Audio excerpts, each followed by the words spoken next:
Bien, amigos, aquí estamos de nuevo con el reporte Saladín cada sábado a las 8 de la noche.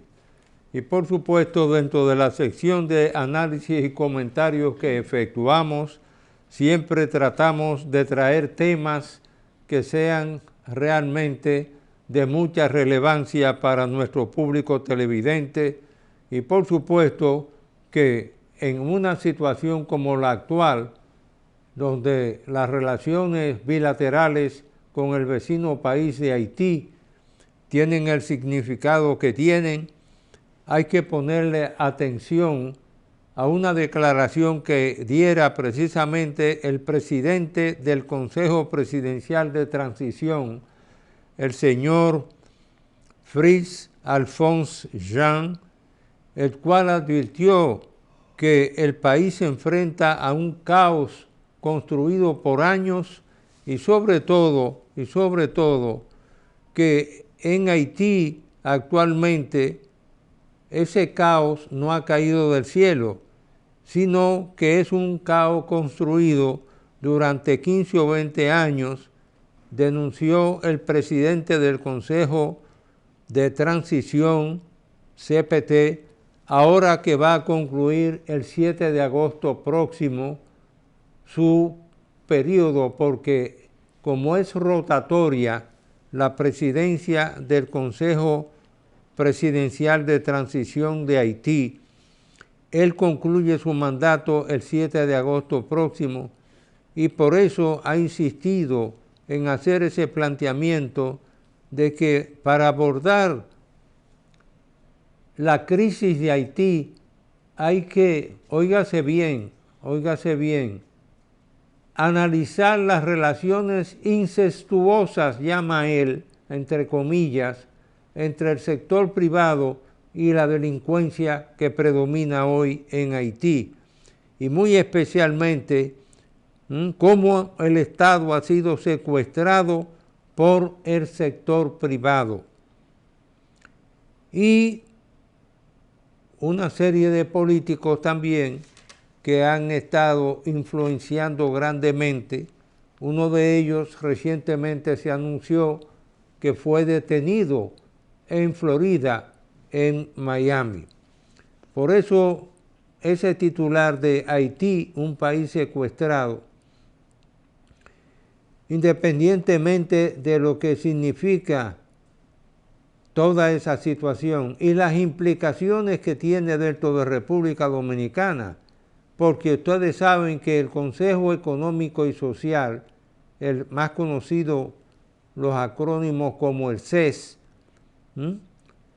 todo el mundo ha estado esperando el comunicado final y el documento final por las personalidades que integran el Consejo Económico y Social, cuyo secretario ejecutivo es el licenciado Rafael Toribio, y sobre todo porque después de la reunión del presidente Abinader con los 3 expresidentes de la República, ese documento del CES viene a ser de mucha importancia porque recoge no solo la opinión de los miembros del mismo, sino también que se abrió una página electrónica para que todos los sectores del país pudieran manifestarse y pronunciarse con respecto a este informe final del CES sobre la crisis haitiana.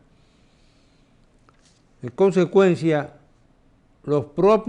el presidente de la República y los expresidentes están esperando muy especialmente ese informe final.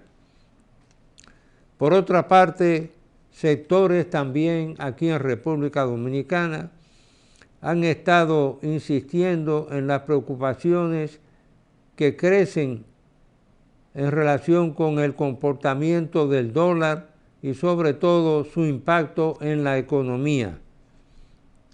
Este año ya se había estimado que los ingresos por parte de las remesas que manda la diáspora dominicana a la República Dominicana posiblemente alcancen los 11.300 millones de dólares, una suma nada despreciable, porque si se agrega eso a las inversiones extranjeras directas, que se estiman en alrededor de unos 4.500 millones de dólares, y recientemente se anunció un proyecto turístico que él solo generaría alrededor una inversión de unos 5.000 millones de dólares, y por otra parte crearía unos 2.000 empleos.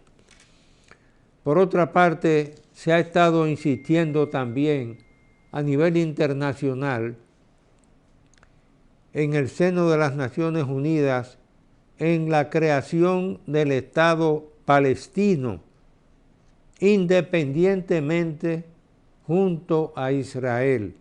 Este es un punto que ha provocado desde 1947 a la fecha incontables episodios bélicos, lamentablemente, entre el pueblo de Israel, el pueblo palestino y algunas de las organizaciones políticas del pueblo palestino, pero sobre todo, que en este momento ya hay países que como Francia han decidido reconocer el gobierno palestino, al igual que Holanda.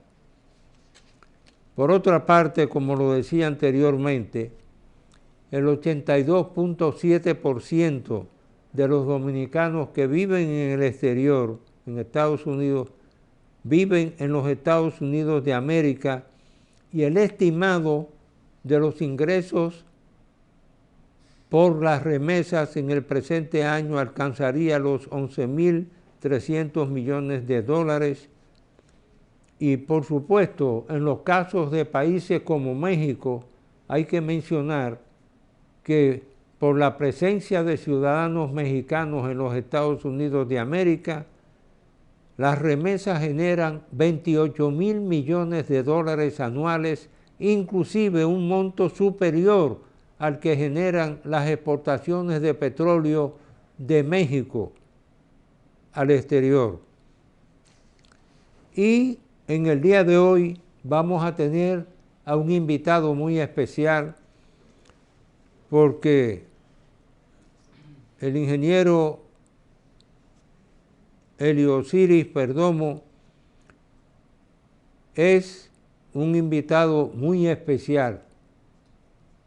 Es una persona que se ha especializado en su área profesional en todo lo vinculado no solo con los asuntos sísmicos, sino que recientemente todo el mundo vio cómo el planeta sufrió una sacudida en Japón, Alaska y Hawái, y una alerta de tsunami que estuvo ese sismo cerca de los 8.8 grados,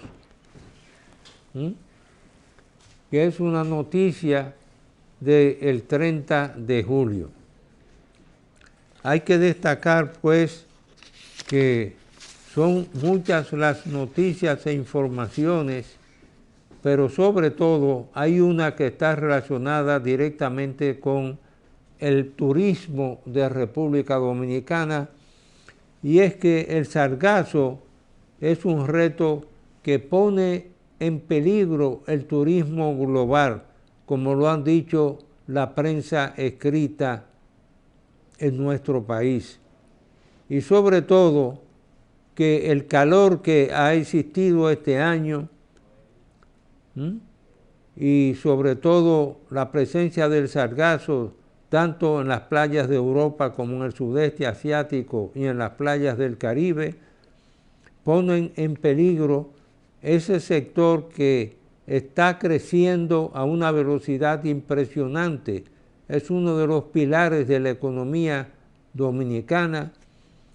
Y por otra parte también los Estados Unidos de América y la Unión Europea han cerrado un acuerdo comercial arancelario.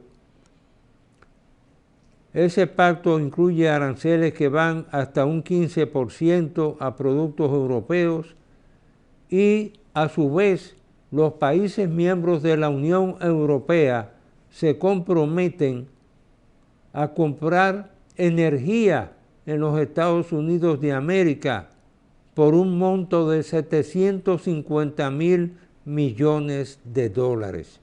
Oigan bien, el pacto comercial hecho entre los Estados Unidos de América y los países de la Unión Europea, una vez resuelto el problema de los aranceles, fijándose un 15% para los mismos, es que el bloque de la Unión Europea le comprará energía a los Estados Unidos de América por un valor de 750.000 millones de dólares, evitándose así una guerra comercial con ese pacto y sobre todo con un gravamen de un 15% a los productos europeos y las compras, por supuesto, de energía.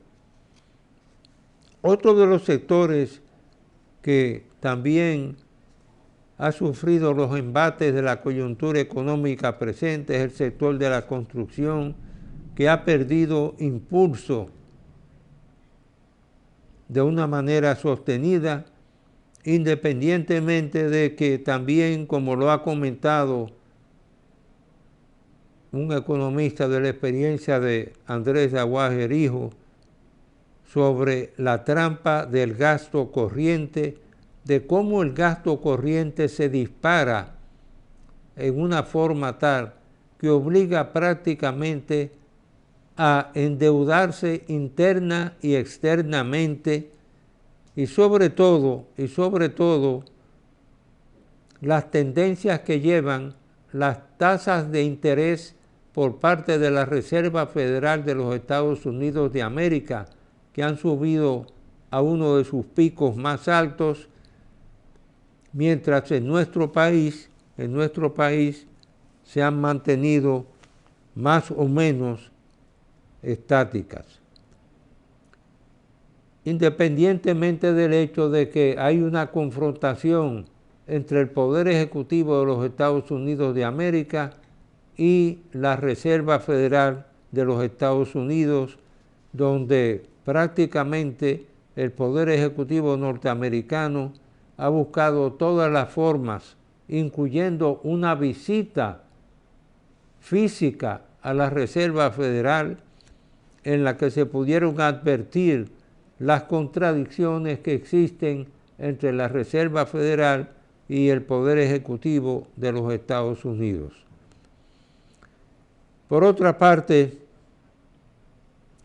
hay que destacar también el viaje que hizo recientemente el presidente de la República, Luis Abinader, para crear en un viaje que hizo a Guyana la Alianza Global por la Biodiversidad, de la que la República Dominicana sería uno de los miembros fundadores. Y por otra parte, destacar también entre los artículos que escriben muchos de nuestros economistas, que Fernando Álvarez Bogar ha dedicado varios artículos a la formación de capital humano, señalando que el gran tesoro intangible de los países en vías de desarrollo es precisamente el capital humano. Y por otra parte, con el voto disidente de la Fuerza Nacional Progresista, la FP, la Cámara de Diputados aprobó en 2 lecturas consecutivas el proyecto de ley orgánica que crea el Ministerio de Justicia. Estas son algunas de las informaciones de mayor relevancia, independientemente de que comienza a hablarse ya en República Dominicana también de lo que sería la segunda, lo que vendría a ser la tercera cumbre iberoamericana, recordándose que ya para el año 1992 se celebró en ese entonces en Madrid la segunda cumbre iberoamericana, y la tercera vendría a ser eventualmente en diciembre del 2025 en la República Dominicana. Por otra parte,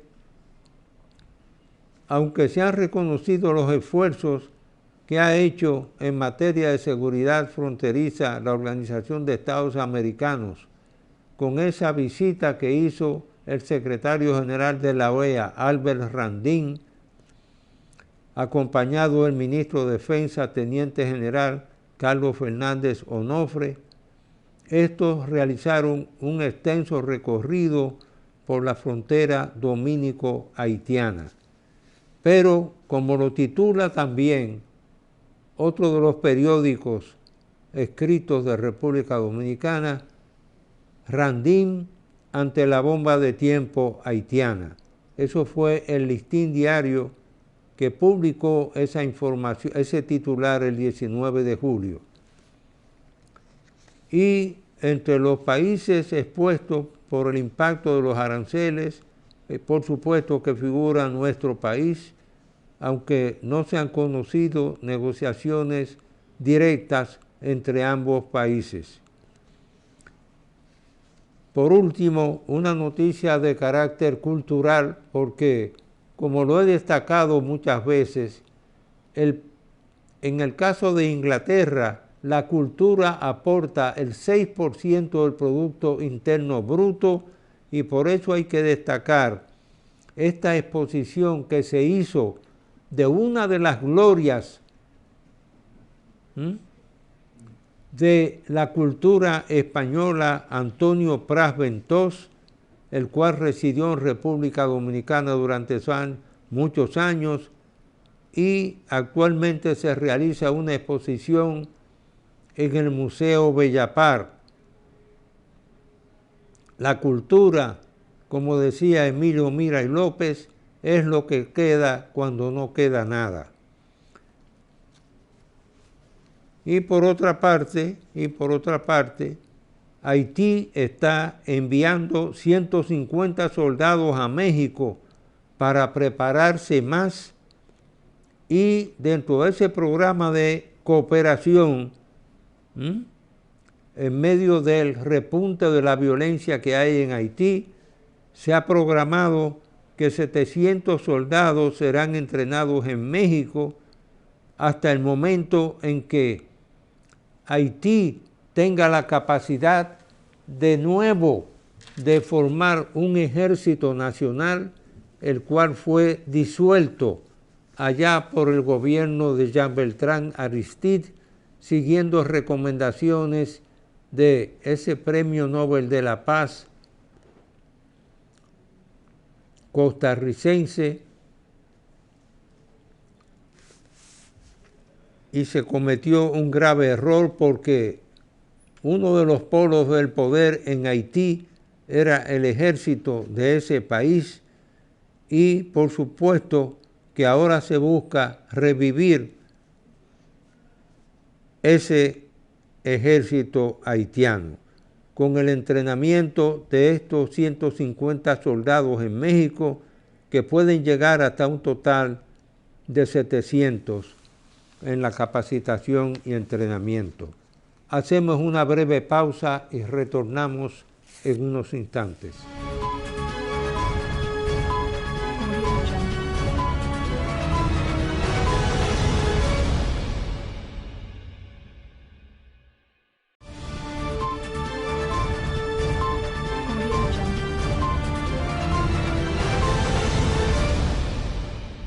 Bien, amigos, aquí estamos en el Reporte Saladín con un invitado muy especial. Se trata nada más y nada menos que de el ingeniero Osiris de León, presidente de la Comisión de Supervisión de Infraestructura Pública ante el Cambio Climático. Independientemente de eso, es un gran honor para nosotros tenerlo como invitado por nuestras relaciones personales y además por esa labor que ha venido haciendo el ingeniero Osiris de León, educativa y muy especialmente llamando la atención de todos los sectores del país en cuanto a cuáles son las zonas y los suelos aptos para determinados tipos de construcción. En cierta forma, independientemente de que en una de esas ocasiones en que yo era miembro del Pleno de la Junta Central Electoral y le cursamos una invitación al ingeniero Osiris de León para dar una charla educativa al personal de la Escuela Electoral de la Junta Central Electoral, cuando se mencionaban algunos de los episodios sísmicos a través de la historia, en un momento dado se hablaba de algunas cosas que se podían hacer dentro de esas situaciones para preservar la vida o por lo menos poder identificar a dónde se encontraba una persona. Y cuando el ingeniero Osiris de León vio que yo saqué del bolsillo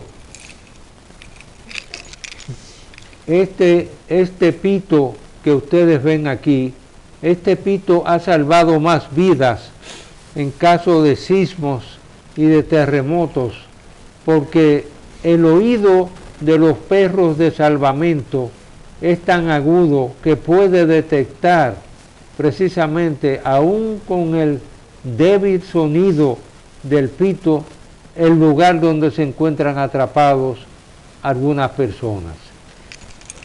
Independientemente del conocimiento amplio que tiene, y no solo conocimiento aquí en República Dominicana, porque él ha sido llamado ya por varios gobiernos de América Latina y aún por el propio gobierno de los Estados Unidos de América, para evaluar después de una catástrofe o un sismo.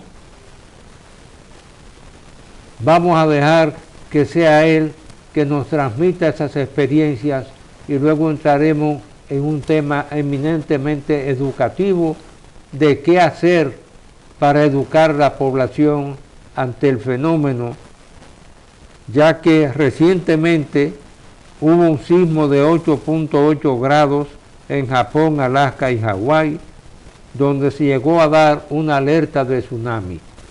Ingeniero, tiene la palabra. Gracias inmensa, querido y apreciado doctor Saladín. Le agradezco inmensamente, en primer lugar, la convocatoria a este especial programa, a este reporte especial de Roberto Saladín. Le agradezco que usted me permita compartir con el pueblo dominicano estas experiencias que tienen un camino educativo, desde el pasado hasta el presente, y que deben seguir en el futuro. Y me alegra que usted haya citado aquella conferencia en la EFET, la Escuela de Formación de la Junta Central Electoral, donde usted y yo tuvimos la oportunidad de conversar con el público sobre aquel gran terremoto que tuvimos el 4 de agosto de 1946 y que usted narró que lo recordaba en su infancia cómo vibraba el suelo. Y eso es lo que buscamos, personas como usted y como yo, educar a la población dominicana. Los diferentes gobiernos que invitan a uno para dictar conferencias o para hacer evaluaciones pre-evento sísmico o post-evento sísmico, lo que buscamos siempre es educar a la población dominicana. Usted ha hecho una introducción magistral sobre el tema y ha citado un evento sísmico que hemos tenido hace pocas horas en Kamchatka, que es el extremo oriental de Rusia, magnitud 8.8, alerta de tsunami para todo el Pacífico. Y uno de los primeros que salió a colocar la alerta de tsunami, doctor Saladín, fue el presidente de Estados Unidos, en su cuenta de su teléfono. Dijo, hay alerta de tsunami por un terremoto de magnitud 8.8 que hemos tenido en Kamchatka.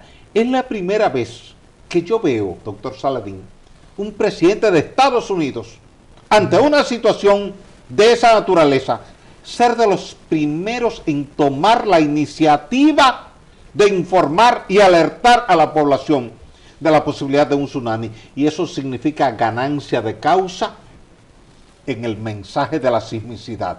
Cuando los presidentes de la República ya se sienten compromisarios con el tema y nos vamos a la primera potencia del mundo, que es Estados Unidos, y el propio presidente, en lugar de mandar a su vocero de prensa, toma él su teléfono, escribe un texto, eso le da otra connotación a nivel internacional y dice el nivel de importancia que tiene el tema. Por eso usted vio que de inmediato en Japón, en Hawái, en las Islas Kuril, en toda la costa oeste de Estados Unidos y de México, en la costa occidental de Centroamérica y toda la costa occidental de Sudamérica, se prestó atención a la alerta de tsunami, se evacuaron las zonas costeras y los equipos de emergencia llegaron de inmediato para prestar ayuda. Inclusive en Japón, con la planta de energía atómica, se tomaron medidas de protección precisamente por aquel terremoto del 11 de marzo del año 2011 en Sendai,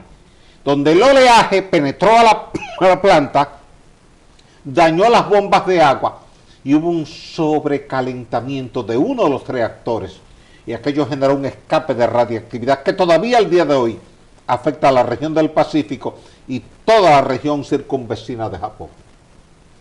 Sí, yo quisiera que mencionarte que esa experiencia de esa conferencia que tú diste en la Escuela de Elecciones de la Junta Central Electoral, en la que yo recordé que yo estaba parado en la José Gabriel García, casi esquina calle Cambronal, y yo vi la tierra ondular con ondas delante de mí, y ese edificio que está en esa esquina, que era un edificio, se decía, construido con cemento de Alemania y varillas alemanas. Aquel edificio crujía, el sonido sordo que hacía ese edificio es algo que yo nunca podré olvidar. Y por supuesto, uno siempre recordará episodios de que algunos, como yo estudié en Alemania, en Berlín Occidental, en la Universidad Libre, me llevé la sorpresa de que cuando algunos amigos alemanes visitaban aquí República Dominicana, consideraban que cada casa dominicana era un búnker, porque eran construidas en cemento armado. Y por supuesto borraban de la memoria que el 3 de septiembre de 1930, un huracán tan poderoso como el huracán de San Zenón devastó la ciudad, creó 5.000 muertos, y en esa coyuntura hubo que modificar el código de construcción y a partir de ahí se comenzó a construir en concreto armado. Correctísimo, porque así fue. Y por supuesto,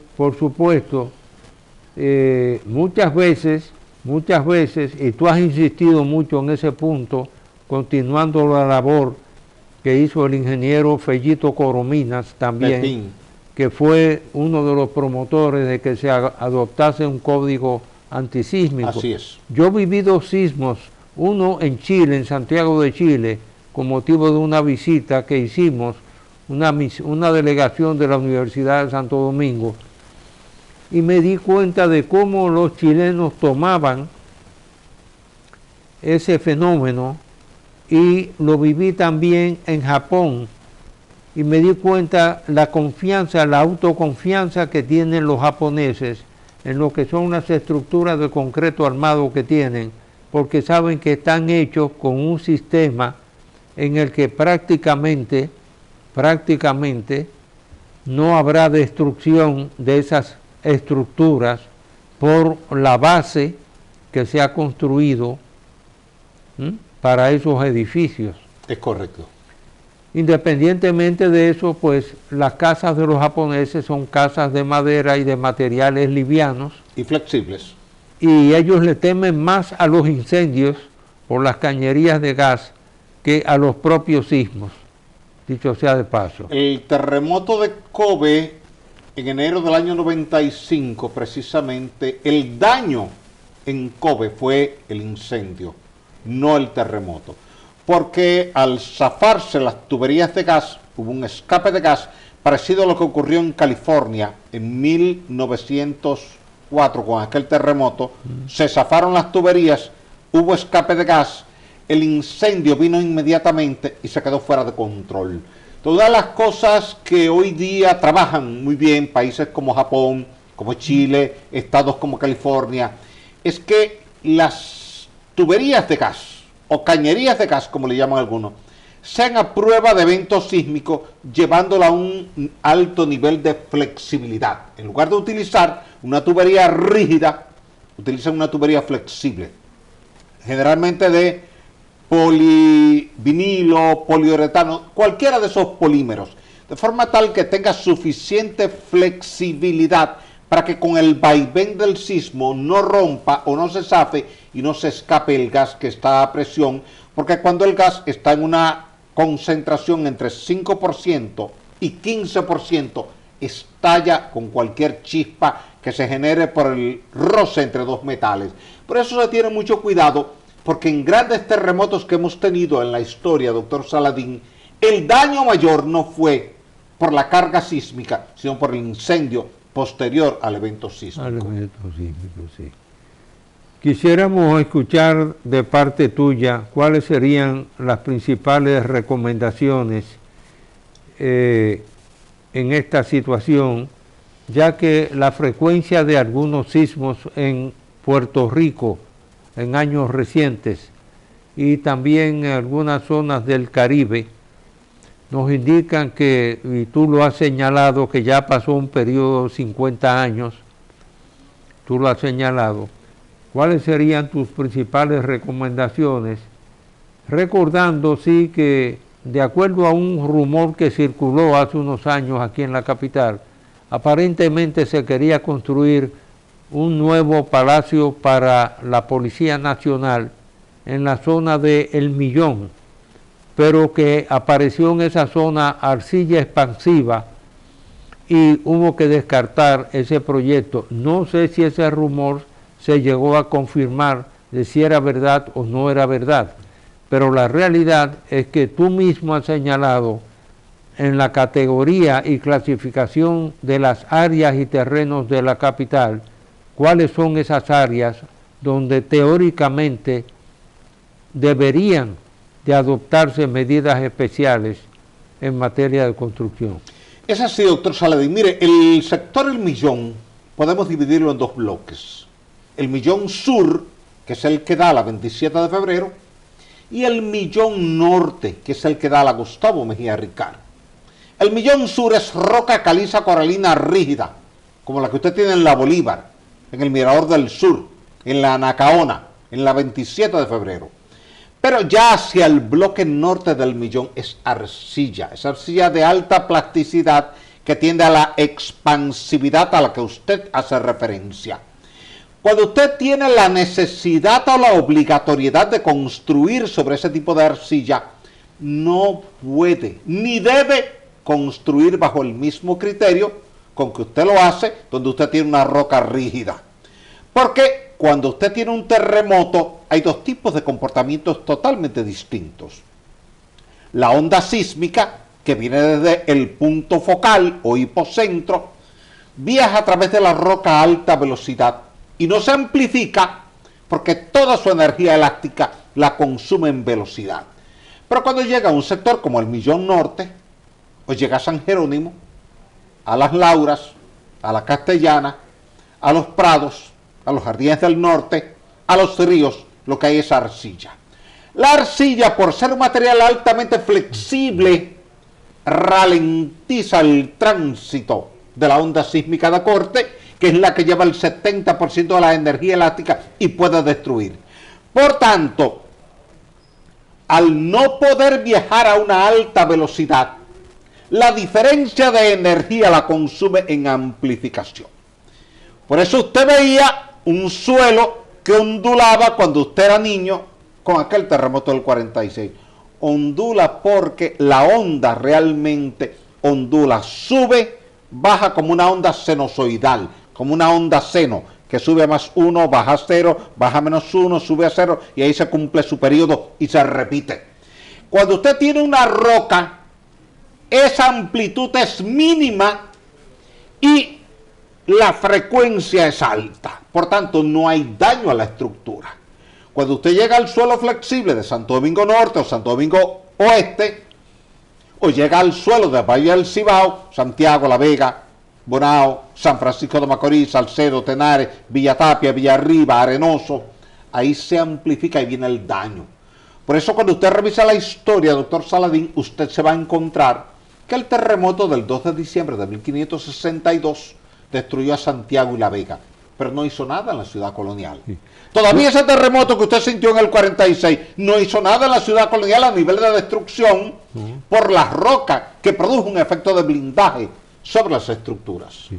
A mí me tocó en una oportunidad, acompañando a un amigo del Cibao, visitar un sitio en La Vega que se llama La Tembladera. Es un sitio donde uno salta y la tierra tiembla. Por eso lleva el nombre de La Tembladera. Es curioso ese fenómeno, sí, porque... Sí, pero se da. Eso se debe a la flexibilidad del suelo. Es como la gelatina. Si usted hoy cuando llega a su casa, se prepara una gelatina y usted la pone sobre la mesa y usted produce un ligero golpe sobre la mesa, usted va a ver que durante un largo rato la gelatina se queda en ese efecto de tembladera al que usted hace referencia. Cuando un suelo arcilloso está muy cargado de agua en sus poros, la onda viaja con esa oscilación y usted ve que usted salta aquí y ondula allá y vuelve de allá para acá. Eso es un efecto que se multiplica cuando hay un terremoto, porque el terremoto genera 4 tipos de ondas. La onda de compresión, que es una onda longitudinal, viaja en una sola dirección. La onda de corte o de cizallamiento, que viaja en 2 direcciones perpendiculares. Por eso usted habrá escuchado a mucha gente decir que durante un temblor de tierra o durante un gran terremoto sintió mareo. No es que en realidad estaba sintiendo un mareo, es que ahí llegó la onda de corte, y como la onda de corte mueve el terreno en 2 direcciones perpendiculares, su cerebro y el mío perciben la sensación de rotación. Y siempre que usted o yo sintamos la percepción de rotación, creemos que nos estamos mareando. Era como cuando estábamos niños y jugábamos alrededor de la cancha y dábamos muchas vueltas. Llegaba un momento que nos caíamos al suelo por un efecto de tontera. El cerebro está preparado para ir de manera lineal, no cambiando perpendicularmente. Cualquier fenómeno en un tren, en un avión, en una cámara de movimiento o en un juego que le haga percibir al cerebro que hay 2 movimientos perpendiculares, la percepción que recibe el cerebro es de mareo, aunque en realidad no se esté mareando. Con los terremotos ocurre eso cuando llega la onda de corte. Siempre usted va a encontrar en todas partes del mundo gente que le va a decir a usted, sentí que me estaba mareando. Ese es el efecto de la onda de corte. ¿Qué hacer frente? Yo recuerdo que en una oportunidad, siendo yo administrador general del Banco de Reservas, y pensando siempre que por la estructura que tiene ese edificio, tiene unas escaleras de caracol adentro donde el paso, donde se pone el pie, es muy estrecho. Hacer ejercicios de desalojar el edificio y educar la población para ir a un punto de unión fuera del edificio, a cómo adoptar un programa educativo para toda la administración pública, en ese caso, de repetir esos ejercicios, aunque sean por fases, no hacerlos todos masivamente, pero asignar que de enero a marzo habrá un grupo de edificios de la administración pública, sectorialmente en la capital, que harán ordenadamente el desalojo de esos edificios. ¿Qué tipo de ropa utilizar? Tenis, tener a mano por si hay que caminar distancias. ¿Cómo preparar un plan que se pueda ejecutar, que sea factible ejecutarlo de educación masivo, primero en lo que es la capital y luego extenderlo al resto del país. Mira, excelente planteamiento, doctor Saladín, por lo siguiente. Ya eso lo estuvimos discutiendo hace unos 4 años en el Ministerio de Educación. El Ministerio de Educación estaba preparando unas cápsulas educativas y decidieron invitarme para que yo le grabara una cápsula educativa en materia de sismicidad. ¿Qué debían hacer los niños en la escuela, en la casa, en el parque? Y aquello le pareció tan interesante a las autoridades que decidieron hacer una segunda cápsula. Entonces se grabaron 2 cápsulas donde yo comienzo haciendo una introducción del tema y un grupo de niños retoma ese mismo tema que yo estoy exponiendo, ahora ya con palabras de ellos, y lo practican. Eso está disponible en la web, aunque creo que hay que darle más calor, más seguimiento, más continuidad. Pero al mismo tiempo le puedo decir que hace apenas 2 meses fui invitado por el Instituto de Formación Técnico Profesional, Infotep, y su director, Rafael Santos, a la juramentación de 500 brigadistas para socorro de todo el personal que ellos tienen en todo el país en caso de un terremoto. O sea, ya ellos lo han organizado por sede, Santo Domingo, Santiago, La Vega, San Francisco de Macorís. Pero también le puedo decir, doctor Saladín, que el Banco Popular ha hecho eso mismo. Me han invitado muchas veces, yo voy y dicto conferencias, todo eso libre de costo, y lo único que se le pide a la gente es su presencia y su atención al tema. Y el Banco Popular ha creado una brigada por cada piso. Y esos brigadistas tienen la encomienda institucional de dirigir el proceso de evacuación en caso de un terremoto. Y los demás empleados siguen esa directriz, esa orientación. Eso ahora tenemos que hacerlo en todos los hospitales públicos, doctor Saladín. Tenemos que hacerlo en todas las escuelas públicas. Repetirlo periódicamente, así como usted dice. Y que no sea el simulacro de evacuación tradicional donde la persona sale conversando con el otro, sino el aprendizaje. Porque lo que se busca con esto es entrenar el cerebro en su subconsciente. Cuando su cerebro está entrenado en el subconsciente, aún sin usted pensar, toma la decisión correcta. Porque la información está almacenada en su cerebro. Y usted inmediatamente siente la vibración sísmica, su cerebro le guía. Y usted sale y a lo mejor le preguntan afuera, ¿y cómo usted salió? Usted dice, yo no sé, pero seguí un procedimiento que hace años aprendí y su cerebro le guió. Hacia allá es que tiene que transitar la sociedad dominicana, doctor Saladín. Que todos estemos tan educados como lo que usted vio en Chile y como lo que usted vio en Japón. Que la gente asume el tema también con filosofía y con una actitud correcta en materia de evacuación. Y me tocó verlo también en los 4 años que pasé como director ejecutivo alterno por México y República Dominicana en el Banco Interamericano de Desarrollo en Washington, donde el ejercicio de desalojo del edificio inclusive conllevaba que en el caso de las personas incapacitadas, una silla de rueda que se baja de espaldas para que la persona que está impedida y no tiene capacidad, tiene movilidad, pueda ser bajada en esa silla de ruedas especial de espaldas hasta desde el 12 piso hasta la planta baja del edificio. Y por supuesto después el punto de reunión de toda esa masa humana que tienen que saber a dónde se van a reunir ese también. Punto de reunión que tiene que estar identificado, señalizado y además conocido por todo el personal, que la gente lo sepa de memoria, dónde está y a cualquier hora del día o de la noche que haya una evacuación, porque hay personal que trabaja de noche, pueda ir de manera directa a ese punto focal. Es un tema que es realmente altamente educativo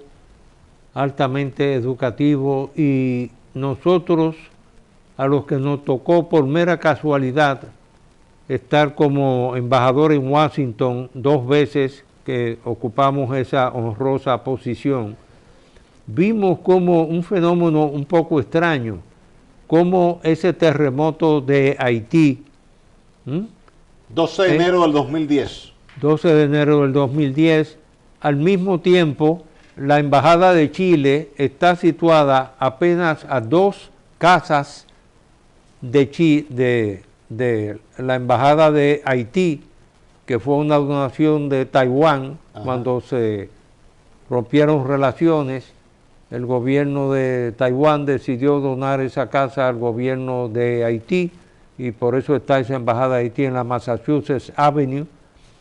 Y 2 casas más allá está la Embajada de Chile. Pues coincidió ese terremoto de Haití con que hubo un terremoto en Chile también. Sí. 27 de febrero del 2010. Y cosa increíble, se decía que la ciudad se había desplazado medio grado en otra dirección, que no era el rebote elástico de la corteza terrestre. De la corteza terrestre. Sin embargo, casi no hubo víctimas en Chile con ese terremoto el 27 de febrero. No sin embargo, en Puerto Príncipe tuvimos 316.000 muertos, 350.000 heridos, 400.000 edificaciones colapsadas y 1,5 millones de ciudadanos sin hogar. La mayoría migraron hacia República Dominicana, otros migraron hacia Estados Unidos, otros migraron hacia Sudamérica.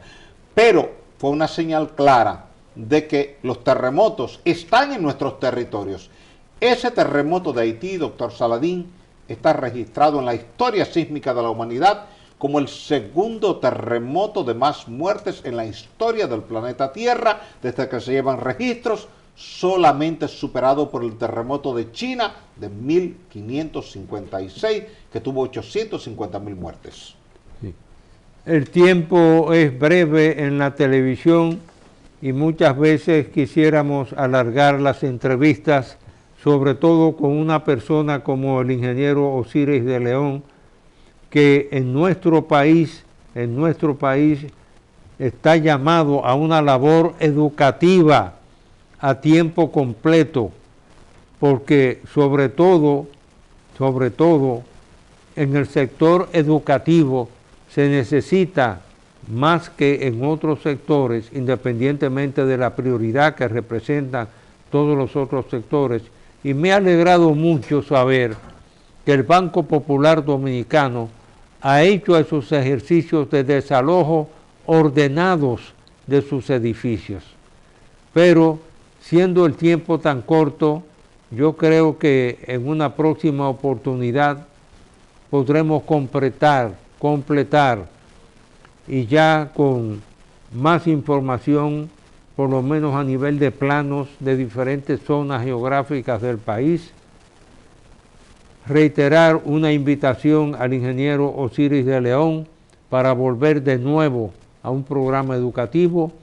Mientras tanto, cerramos este programa, como siempre lo hacemos, con el pensamiento de ese inmortal de la literatura española, don Miguel de Unamuno y Hugo, cuando decía en España en 1936, me duele España, a mí me duele la República Dominicana. Que Dios los bendiga a todos y hasta el próximo sábado, dándole las más expresivas gracias al ingeniero Osiris de León y sobre todo que Dios lo bendiga hoy y siempre y a su familia. Amén, a usted y a todos los suyos.